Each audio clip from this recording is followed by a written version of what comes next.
Ok, pessoal. Então, vamos dar sequência aí na nossa aula. É, Na aula passada, eu deixei um campo lá para vocês darem algumas sugestões, né, para vocês falarem um pouquinho da percepção.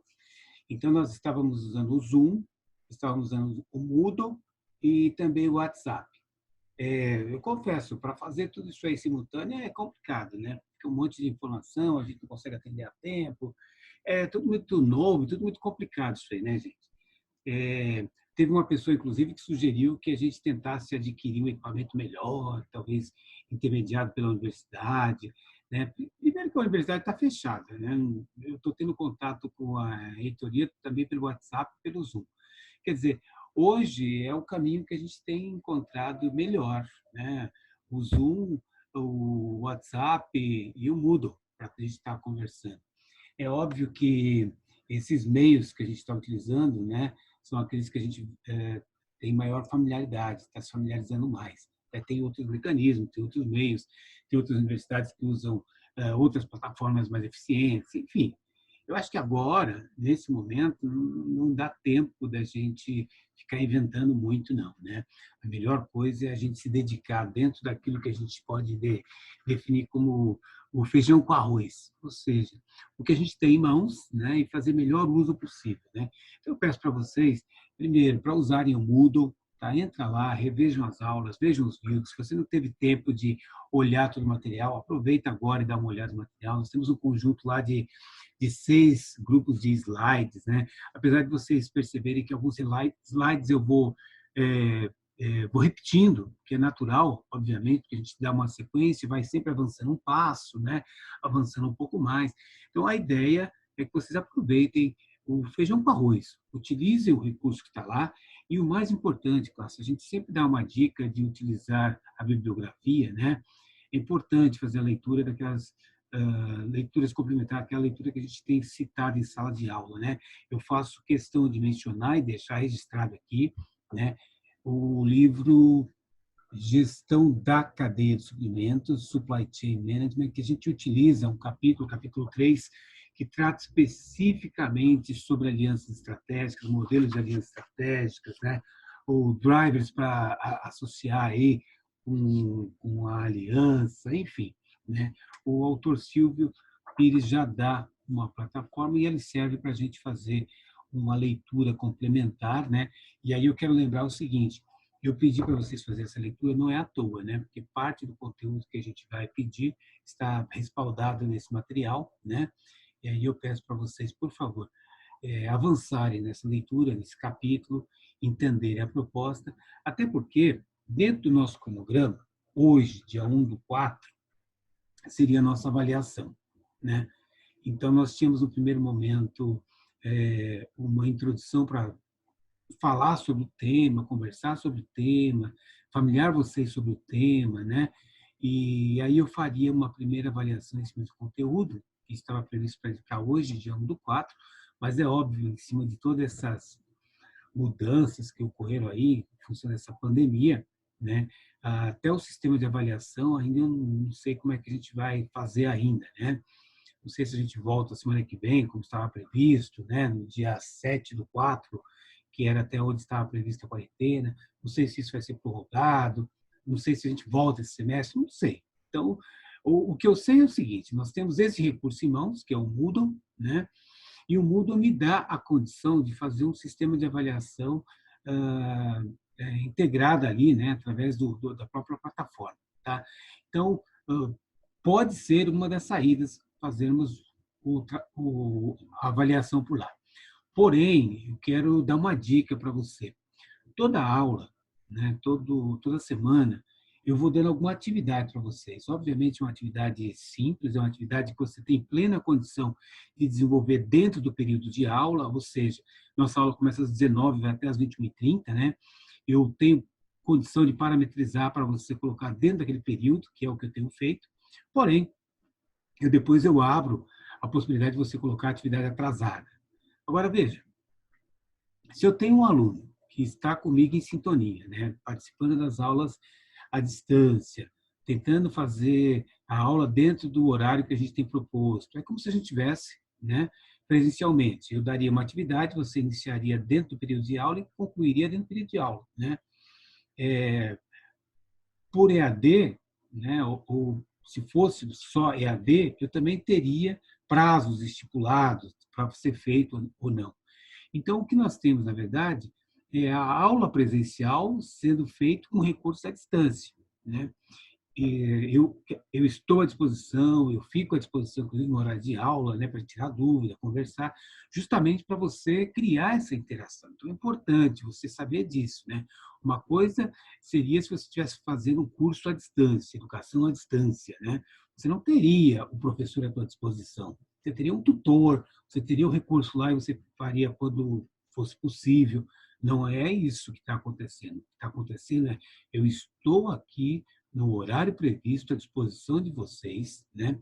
E usando os recursos que a gente tem em mãos para criar uma sintonia com a sala, para você dar uma sequência de estudos. Quer dizer, na data que está prevista, as quartas-feiras, das 19 às 21h30, né? Você estaria tendo a aula de aliança estratégica e terceirização presencialmente, você está tendo essa aula, só que à distância. Portanto, eu peço para vocês ficarem atentos nas atividades, em todo o conteúdo previsto, né, por conta de se nós temos um aproveitamento melhor, né, da matéria. Combinado, classe? Então, fica atento nisso, tá?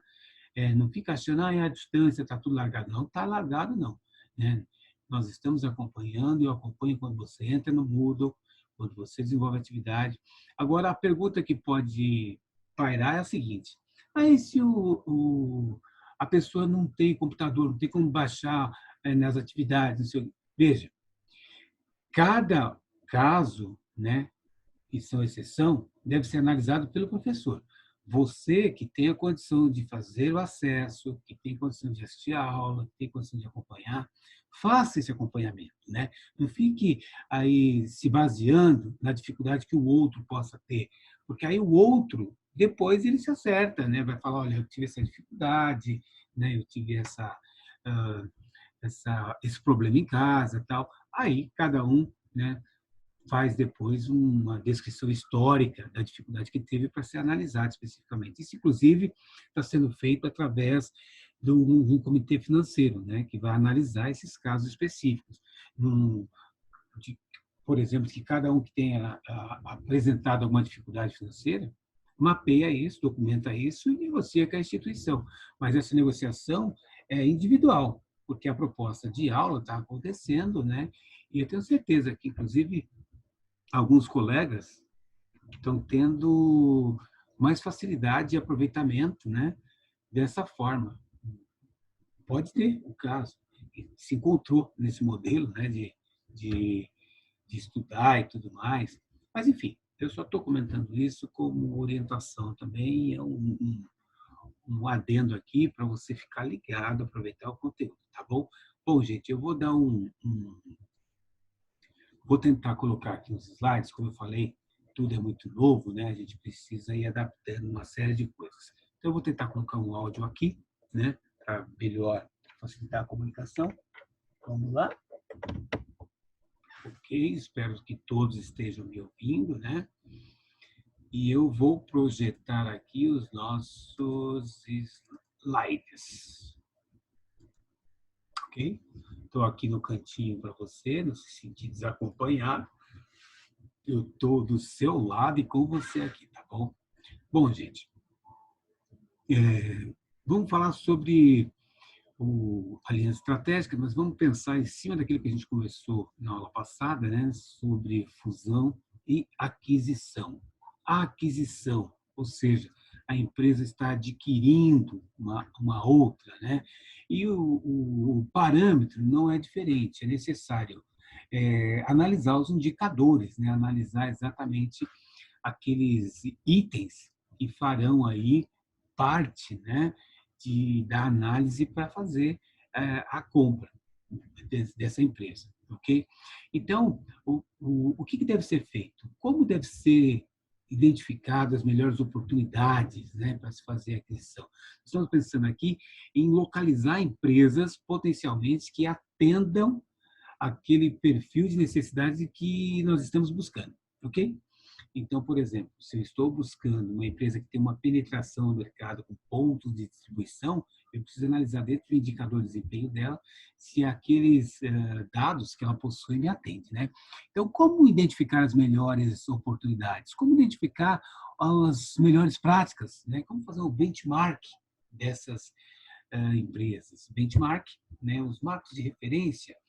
E aí eu usei um modelo que é um modelo que está na nossa literatura, né, na nossa bibliografia, que está aqui, ó, Alianças Estratégicas, espero que esteja vendo aí, tá? Do Robertson e do Pecker. Tá? Então, não estou inventando nada, eu estou usando a proposta de implementação, os passos que eles sugerem para identificar e fazer essa implementação, né? Quais são os passos para identificar uma boa oportunidade, né? E definir aí potenciais empresas que podem fazer parte do grupo ou ser parceiros nesse processo todo, né?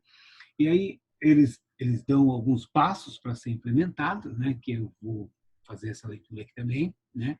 E como escolher os melhores parceiros, tá? Então eu quero pensar com vocês como é que a gente fez essa proposta dentro da literatura. Opa, não está andando aqui? Entra aí, filho. Okay? Eu quero pensar com vocês como é que eles propõem essa proposta. Então, vamos lá. A abordagem segue 4 passos para a implementação, né? São 4 estágios que os autores propõem. E aí eu projetei numa aula passada, vou voltar a projetar hoje, para a gente lembrar. Identificar, a identificação, depois a avaliação, negociação, lembrando que a negociação é aquele poder de barganha, né? E depois a questão de implementar, né? Esses 4 passos divididos ali em modelos para a gente observar, tal, que tornam mais prático esses passos, né? Que estão ilustrados neste fluxo. Então, vamos lá. Identificação, negociação, né? Avaliação, implementação. Então, o primeiro passo, identificar, avaliar, negociar e depois implementar. Então, no primeiro momento, né, identificar os objetivos da organização, eu comparo isso aí, obviamente, observando a estrutura organizacional, né? Eu vou ilustrar isso também em um slide que eu tenho daqui a pouco, mostrando a visão, missão e valores estratégicos da empresa, isso é fundamental. Vamos lembrar que essa provocação de pensar sobre isso está, inclusive, no filme que vocês assistiram. Quando vocês assistiram aquele filme, o que eu tenho proposto que vocês entendam ali é empresas com cultura diferente, com históricos diferentes, com forma de ver situações diferentes, como fazer essa junção? Então, identificar essas oportunidades, obviamente, olhando essas estruturas organizacionais, né? Escolher potenciais parceiros, escolher quem são esses potenciais parceiros, e aí, na parte de escolha, eu tenho insistido com vocês num modelo de análise de benchmark. Olha, ficou legal aí, hein? Ficou transparente. Benchmark. Melhorou? Melhorou? Melhorou ou não? Não, não. Assim. Benchmark, né? Benchmark dentro do modelo que a gente definiu lá, de identificar as melhores opções também dentro de parâmetros, né? Então, para escolher parceiros através de pontos de referência. E é aí que entra aquela proposta que eu dei para vocês, de entendermos, né, os fundamentos, né, que são sugeridos pela Fundação Nacional da Qualidade, né? Então, veja, aqueles fundamentos ajudam exatamente a buscar os melhores casos, identificar dentro de passos de implementação os melhores casos, né? verificando ali os casos, né, que são considerados melhores práticas, melhores empresas, né, enfim. Tá? Bom, depois, definir as obrigações e os direitos, eu comentei que isso é essencial envolver, né, os operadores dentro das suas especialidades, definir potenciais oportunidades, prever impactos sobre as pessoas, e aí eu sempre cito 5 grupos de pessoas, né, pensando no próprios proprietários, acionistas, os funcionários, né, como sendo dois públicos internos, e depois a gente pensar também no externo, clientes, fornecedores, né, a comunidade externa, o governo, que são os stakeholders. Né? Aí sim, assumir o poder de negociar, o poder negocial, né, fazendo ali uma proposta de equilíbrio, eu sempre comento isso, a questão de ganha-ganha. É óbvio, né, gente? Se nós estivermos falando de uma aquisição, obviamente, seria dentro do valor já pré-programado de venda, de troca de operação, enfim. Né? Depois, planear a integração, planear essas atividades. Eu comentei essa realidade numa empresa que eu trabalhava, né? A dificuldade que nós tínhamos de fazer essa integração através de junções, né? De atividades e tudo mais, e fazer essas implementações, colocando áreas distintas das empresas para trabalhar em conjunto e tudo mais, né? Enfim, e o último passo é a concretização da aliança. Tá? Esse é um modelinho que é proposto então pelos dois autores que a gente citou, né? Que está nesse material didático nosso, né? Porque na prática então isso ajuda numa estratégia. Isso é uma metodologia proposta pelos autores para caminhar na direção de uma aliança estratégica.